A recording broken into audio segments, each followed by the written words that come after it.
Good morning students. आज हम एक और प्रॉब्लम पर डिस्कशन करेंगे। प्रॉब्लम इज एक इलेक्ट्रॉन एक समान विद्युत क्षेत्र ई में यू वेग से लंबवत प्रवेश करता है। विद्युत क्षेत्र को पार करने के बाद यह इलेक्ट्रॉन मूल दिशा से कितने कोण पर विक्षेपित हो जाएगा। आपको दे रखा है कि एक समान इलेक्ट्रिक फील्ड है, यहां पर एक पॉजिटिव प्लेट है, एक नेगेटिव प्लेट है और दोनों प्लेटों के बीच में एक समान विद्युत क्षेत्र ई है जिसकी डायरेक्शन पॉजिटिव से नेगेटिव की तरफ होगी। इस इलेक्ट्रिक फील्ड में एक इलेक्ट्रॉन लंबवत प्रवेश करता है। आप देख सकते हैं कि जो इलेक्ट्रिक फील्ड की डायरेक्शन है वो वाई अक्ष पर है और एक इलेक्ट्रॉन यू वेलोसिटी से एक्स अक्ष के अनुदिश गति करता है। इट मींस परपेंडिकुलर गति करता है। तो क्या होगा, जैसे ये इलेक्ट्रॉन इस इलेक्ट्रिक फील्ड में गति करेगा तो इसके ऊपर इस इलेक्ट्रिक फील्ड के कारण फोर्स लगेगा जिसकी डायरेक्शन प्लस की तरफ इलेक्ट्रिक फील्ड के ऑपोजिट होगी, क्योंकि इलेक्ट्रॉन नेगेटिव पार्टिकल है और इस फोर्स के कारण इलेक्ट्रॉन की गति की दिशा धीरे धीरे ऊपर की ओर होगी और ये फाइनली इस पॉइंट पर पहुंच गया और जैसे ये इलेक्ट्रिक फील्ड के बाहर निकला ये फिर स्ट्रेट मोशन गति करेगा। इस तरह से स्ट्रेट गति करेगा। सपोज यहां पर इसकी वेलोसिटी v हो जाती है। हम यहां पर y और x अक्ष खींचते हैं तो ये जो एंगल है थीटा, इसे ही आप विक्षेपण कोण कहेंगे और आपको इस थीटा की वैल्यू ही फाइंड करनी है। तो इस थीटा की वैल्यू फाइंड करने के लिए हम इस v के कंपोनेंट कर लेते हैं।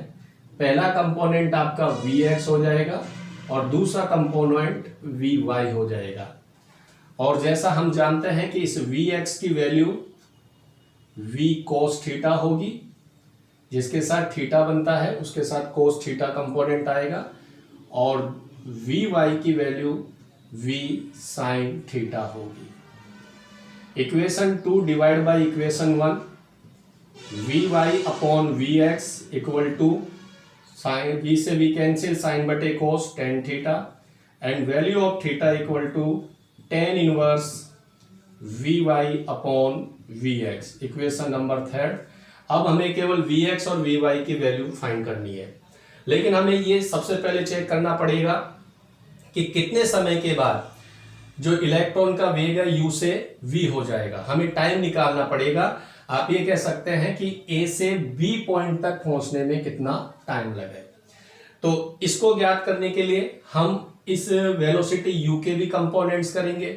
तो आप देखेंगे कि जो u की डायरेक्शन है वो टोटल x अक्ष की ओर है, इसलिए x अक्ष का कंपोनेंट u हो गया। लेकिन आप देखिए y अक्ष की तरफ इसका कोई कंपोनेंट नहीं है, इसलिए यहां पर जो uy की वैल्यू होगी वो 0 हो जाएगी। यानी कि आप ये कह सकते हैं कि प्रारंभ में x अक्ष की दिशा में वेग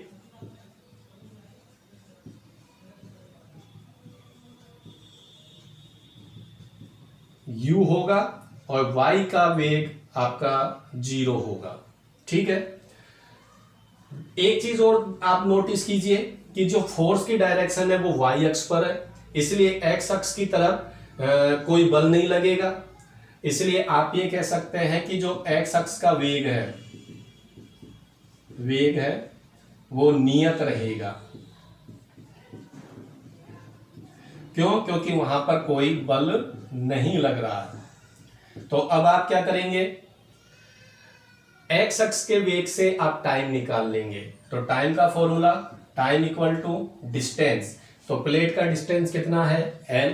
आप देखिए ये क्षैतिज दूरी है, x अक्ष की दूरी है, तो क्षैतिज दूरी और वेग हो गया आपका u। तो टाइम हो गया l upon u, equation number 4। ठीक है। अब आपको जब टाइम मिल गया तो Vx की वैल्यू आपके पास ऑलरेडी है। Vx की वैल्यू आप u लिखेंगे, इसमें कोई डाउट है ही नहीं। Vx क्योंकि मैं बता चुका हूं x अक्ष का वेग कांस्टेंट रहेगा।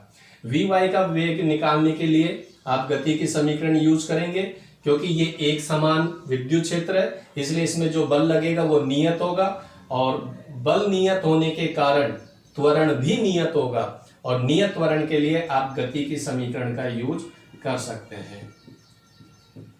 तो हम गति का समीकरण यूज करेंगे, तो इक्वेशन हम लगा देंगे। First equation v equal to U plus A T, तो y अक्ष के लिए निकालते हैं तो y, तो वी वाई यू वाई की वैल्यू हम ऑलरेडी बता चुके हैं, 0 है, y अक्ष के लिए कोई वेलोसिटी नहीं है। a की जगह हम लिख सकते हैं F upon M into T. यहाँ पर एफ आपका विद्युत बल है, एम इलेक्ट्रॉन का द्रव्यमान है। बल का सूत्र हम जानते हैं, इलेक्ट्रॉन का आवेश इंटू विद्युत क्षेत्र ई अपॉन एम, और टाइम हमने कितना निकाल रखा है, एल अपॉन यू। तो this is the value of V Y, equation number 5।